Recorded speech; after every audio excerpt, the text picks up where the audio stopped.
ನಮಸ್ಕಾರ, ನೀವು ನೋಡ್ತಾ ಇದ್ದೀರಾ ಸ್ಪೀಡ್ ನ್ಯೂಸ್ ಕನ್ನಡ. ನಾನು ಸಂತೋಷ್ ಕಶ್ಯಪ್. ರಾಜ್ಯದಲ್ಲಿ ನೂತನ ಮುಖ್ಯಮಂತ್ರಿಗಳ ಆಯ್ಕೆಯಾಗದೆ ಸಚಿವ ಸಂಪುಟವೂ ಕೂಡ ಆಗಿರುವಂಥದ್ದು. ಈ ಮಧ್ಯೆ ಲೋಕಲ್ ಬಾಡಿ ಎಲೆಕ್ಷನ್ಸ್ಗೆ ಎಲ್ಲ ಪಕ್ಷಗಳು ಕೂಡ ತಯಾರಿಯನ್ನು ಮಾಡಿಕೊಳ್ತಾ ಇದ್ದಾವೆ. ಅದು MLC ಎಲೆಕ್ಷನ್ಸ್ ಮತ್ತು ರಾಜ್ಯಸಭಾ ಚುನಾವಣೆ. ಇದೇ ತಿಂಗಳ 21ನೇ ತಾರೀಕು ರಾಜ್ಯಸಭಾ ಚುನಾವಣೆ ನಡೀತಾ ಇದೆ. ಮತ್ತೊಂದೆಡೆ MLC ಎಲೆಕ್ಷನ್ಸ್ಗೆ ನಾಮಪತ್ರ ಸಲ್ಲಿಕೆಗಳು, ರಾಜ್ಯಸಭಾ ಚುನಾವಣೆಗೆ ನಾಮಪತ್ರ ಸಲ್ಲಿಕೆಗಳ ಭರಾಟೆ, ಪಕ್ಷಗಳ ತಯಾರಿ ಎಲ್ಲವೂ ಕೂಡ, ಅಭ್ಯರ್ಥಿಗಳ ಆಯ್ಕೆ ಅಂತಿಮ ಆಯಿತು, ನಾಮಪತ್ರ ಸಲ್ಲಿಕೆ ಆಯಿತು, ಎಲ್ಲ ರೀತಿಯಾದಂಥ ತಯಾರಿ. ನಾವು ಗೆಲ್ಲಲೇಬೇಕು, ಗೆಲ್ಲಿಸ್ಕೊಂಡು ಬರಬೇಕು ಅನ್ನುವಂಥ ತಯಾರಿಯಲ್ಲಿ ಎಲ್ಲ ಪಕ್ಷಗಳು ಇದ್ದಾವೆ. ಮತ್ತೊಂದೆಡೆ ರಾಜ್ಯಸಭೆಯ ಅಭ್ಯರ್ಥಿ ಆಯ್ಕೆಯಲ್ಲಿ ಅಂದರೆ ಕಾಂಗ್ರೆಸ್ಗೆ 3 ಸ್ಥಾನಗಳು, JDS ಮತ್ತು ಬಿಜೆಪಿಯ NDA ಮೈತ್ರಿಕೂಟಕ್ಕೆ 1 ಸ್ಥಾನ ಇತ್ತು.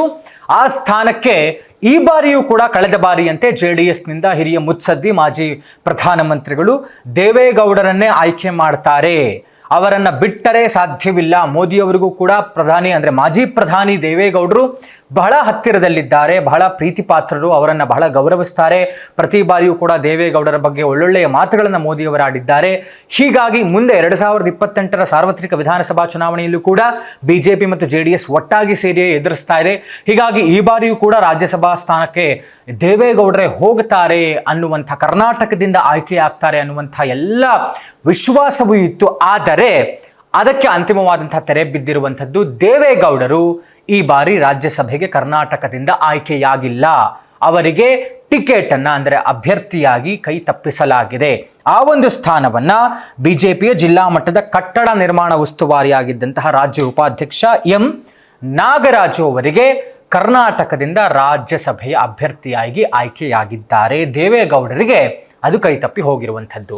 ಇದನ್ನೇ ಅಸ್ತ್ರ ಮಾಡಿಕೊಂಡಿರುವಂತಹ ಕಾಂಗ್ರೆಸ್ ಪಕ್ಷ ಬಿಜೆಪಿ ಮತ್ತು JDSನ ಮೇಲೆ ವಾಗ್ದಾಳಿಯನ್ನು ನಡೆಸ್ತಾ ಇದೆ. ರಾಜ್ಯ ಉಸ್ತುವಾರಿಗಳಾಗಿರುವಂತಹ ಸುರ್ಜೇವಾಲಾ ಅವರು ಒಂದು ಟ್ವೀಟನ್ನು ಮಾಡ್ತಾರೆ, ಬಹಳ ವಿಸ್ತೃತವಾದಂತಹ ಟ್ವೀಟನ್ನು ಮಾಡ್ತಾರೆ. ಏನಂತ ಹೇಳಿದ್ರೆ, ಕುಮಾರಸ್ವಾಮಿ ಅವರಿಗೆ ಕೇಂದ್ರದಲ್ಲಿ ಅವರು ಸಚಿವರಾಗಿದ್ದಾರೆ, ಅವರ ಕುರ್ಚಿ ಬಲಪಡಿಸಿಕೊಳ್ಳುವಂಥದ್ದು ಅಧಿಕಾರದ ಆಸೆಯಲ್ಲಿ ತಮ್ಮ ತಂದೆ ಅಂದರೆ ಮಾಜಿ ಪ್ರಧಾನಿ ದೇವೇಗೌಡರಿಗೆ ಎಂಥದ್ದೇ ಅವಮಾನ ಆಗ್ತಾ ಇದ್ರೂ ಕೂಡ, ಬಿಜೆಪಿ ಮನಸೋ ಇಚ್ಛೆ ನಡೆಸ್ಕೊಳ್ತಾ ಇದ್ರೂ ಕೂಡ ಎಲ್ಲವನ್ನೂ ಕೂಡ ಸಹಿಸಿಕೊಂಡಿದ್ದಾರೆ ಕುಮಾರಸ್ವಾಮಿ ಅವರು. ಯಾಕೆ ಅಂತ ಹೇಳಿದರೆ, ಅವರ ಅಧಿಕಾರ ಮತ್ತು ಕುರ್ಚಿಯ ಆಸೆಗಾಗಿ ಇಂಥ ಹಿರಿಯ ರಾಜಕಾರಣಿಗಳಿಗೆ ಇಷ್ಟೆಲ್ಲ ಅವಮಾನ ಆಗ್ತಾ ಇದ್ರು ಕೂಡ, ಈ ರೀತಿಯಾಗಿ ಬಿಜೆಪಿ ನಡೆಸ್ಕೊಳ್ತಾ ಇದ್ರು ಕೂಡ ಬಾಯಿ ಮುಚ್ಚಿಕೊಂಡು ಸುಮ್ಮನೆ ಕೂತಿದ್ದಾರೆ ಅಂತ ಟಾಂಗ್ ಕೊಡುವಂಥ ಒಂದು ಟ್ವೀಟನ್ನು ಮಾಡ್ತಾರೆ. ಮತ್ತು ಅವರ ವಿಸ್ತೃತವಾದಂಥ ಟ್ವೀಟಲ್ಲಿ ಹೇಳ್ತಾರೆ, ಮಾಜಿ ಪ್ರಧಾನಿಗಿಂತ, ಇಷ್ಟು ಹಿರಿಯ ಮುತ್ಸದ್ದಿ ಹಿರಿಯ ರಾಜಕಾರಣಿಗಿಂತ ಇವರಿಗೆ ಜಿಲ್ಲಾ ಮಟ್ಟದ ಕಟ್ಟಡ ನಿರ್ಮಾಣ ಉಸ್ತುವಾರಿನೇ ಹೆಚ್ಚಾಗ್ಬಿಟ್ರು. ಅಂದರೆ ಎಂ ನಾಗರಾಜ್ ಅವ್ರಿಗೆ ಏನು ಟಿಕೆಟ್ ಕೊಟ್ಟಿದ್ದಾರೆ ಅಭ್ಯರ್ಥಿಯಾಗಿ, ಮಾಜಿ ಪ್ರಧಾನಿಗಿಂತ ಇವರೇ ಹೆಚ್ಚಾಗ್ಬಿಟ್ರು ಬಿಜೆಪಿ ಮತ್ತು JDSನವರಿಗೆ ಅಂತ ಆಡ್ಕೊಳ್ಳುವಂಥ ಮಾತನ್ನ ಹೇಳಿದ್ದಾರೆ.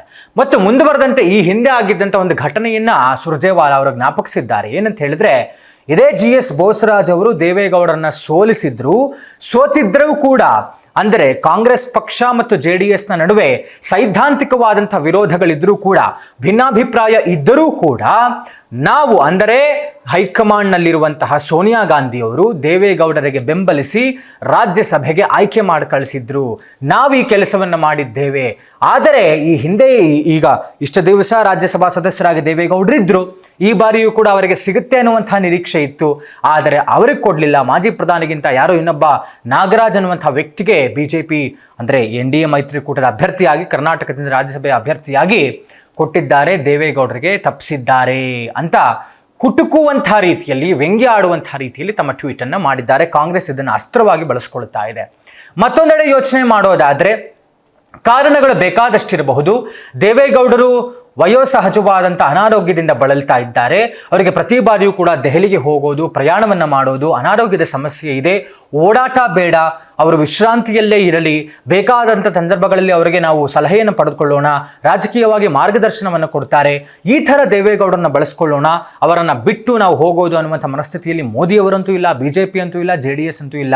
ಆದರೆ ಇದನ್ನು ಬೇರೆ ರೀತಿಯಲ್ಲಿ ಪೋರ್ಟ್ರೇ ಮಾಡುವಂಥ ಕೆಲಸವನ್ನು ಕಾಂಗ್ರೆಸ್ನವರು ಮಾಡ್ತಾ ಇದ್ದಾರೆ. ಅಂದರೆ ಅಧಿಕಾರದ ಆಸೆಗಾಗಿ ಕುಮಾರಸ್ವಾಮಿ ಅವರು ಈ ರೀತಿಯಾಗಿ ಮಾಡ್ತಾ ಇರೋದು. ಏನೇ ಆಗ್ತಿದ್ರು ಕೂಡ ಬಾಯಿ ಮುಚ್ಕೊಂಡಿದ್ದಾರೆ. ಇವರು ಬರೀ ಅಧಿಕಾರ ಇಷ್ಟಪಡುವಂತಹ, ಇವರು ಆಪರ್ಚುನಿಟಿಸ್ಟ್, ಸಮಯ ಸಾಧಕರು ಅನ್ನುವಂಥ ರೀತಿಯಲ್ಲಿ ಮಾತಾಡ್ತಾ ಇದ್ದಾರೆ. ಇನ್ನು ಕೂಡ JDSನ ಕಡೆ ಸಹಜವಾದಂಥ ಅಸಮಾಧಾನ ಇರುತ್ತೆ, ನಿರೀಕ್ಷೆ ಇರುತ್ತೆ, ನಮಗೆ ಸಿಗುತ್ತೆ ಅಂತ, ಸಿಗದೇ ಇದ್ದಾಗ ನಮಗೆ ಸಿಗಬೇಕಿತ್ತು ಅನ್ನುವಂಥ ಅಸಮಾಧಾನವನ್ನು ಹೊರಹಾಕ್ತಾರೆ, ಕೆಲವರು ಮಾತಾಡ್ತಾರೆ. ಆದರೆ ಟೋಟಲಿ ನೋಡೋದಾದಾಗ ಎಲ್ಲವನ್ನೂ ಕೂಡ ಒಪ್ಕೊಂಡಿರುವಂಥದ್ದು ಹೈಕಮಾಂಡ್ ಇದೆ. ಅವರು ಕೂಡ ಅಳೆದು ತೂಗಿ ಎಲ್ಲ ಲೆಕ್ಕಾಚಾರಗಳನ್ನು ಮಾಡಿ ಪರಾಮರ್ಶೆಯನ್ನು ಮಾಡಿ ಈ ರೀತಿಯಾದಂಥ ಒಂದು ನಿರ್ಧಾರಕ್ಕೆ ಬಂದಿರ್ತಾರೆ. ಅದರ ಹಿಂದೆ ಬೇರೆ ಬೇರೆ ಲೆಕ್ಕಾಚಾರಗಳಿರುತ್ತೆ, ರಾಜಕೀಯವಾದಂಥ ಲೆಕ್ಕಾಚಾರ ಇರುತ್ತೆ. ಹೀಗಾಗಿ ಈ ಬಾರಿ ಕರ್ನಾಟಕದಿಂದ ರಾಜ್ಯಸಭೆಗೆ ದೇವೇಗೌಡರಿಗೆ ಅವಕಾಶ ಸಿಕ್ಕಿಲ್ಲ. ನಾಗರಾಜ್ ಅನ್ನುವಂಥ ವ್ಯಕ್ತಿಗೆ ಅವಕಾಶ ಸಿಕ್ಕಿದೆ. ಇದನ್ನು ಬೇರೆ ಬೇರೆ ರೀತಿಯಲ್ಲಿ ರಾಜಕೀಯ ಬಣ್ಣಗೊಳಿಸ್ತಾ ಇರುವಂಥ ಬೇರೆ ಬೇರೆ ಪಕ್ಷಗಳು ಬೇರೆ ಬೇರೆ ರೀತಿಯಲ್ಲಿ ಮಾತಾಡ್ತಾ ಇದ್ದಾರೆ. ಆದರೆ ಅಲ್ಟಿಮೇಟ್ಲಿ ನಿರ್ಧಾರವನ್ನು ಹೈಕಮಾಂಡ್ ತಗೊಂಡಾಗಿದೆ. ಇದರ ಹಿಂದೆ ಬೇರೆ ಬೇರೆ ಕಾರಣಗಳಿರಬಹುದು ಅನ್ನುವಂಥ ಚರ್ಚೆಗಳು ಇದೆ. ಒಟ್ಟಾರೆ ಏನಾಗುತ್ತೆ ರಾಜ್ಯಸಭಾ ಚುನಾವಣೆ ಮತ್ತು ಲೋಕಲ್ ಬಾಡಿ ಎಲೆಕ್ಷನ್ಸ್ ಅನ್ನುವಂಥದ್ದನ್ನು ನಾವು ಕಾದು ನೋಡಬೇಕಾಗಿದೆ. ಇದಾಗಿತ್ತು ಇವತ್ತಿನ ವಿಶೇಷ. ನೋಡ್ತಾ ಇರಿ ಸ್ಪೀಡ್ ನ್ಯೂಸ್ ಕನ್ನಡ. ಸುದ್ದಿ ನಿಮ್ಮದು, ವೇಗ ನಮ್ಮದು.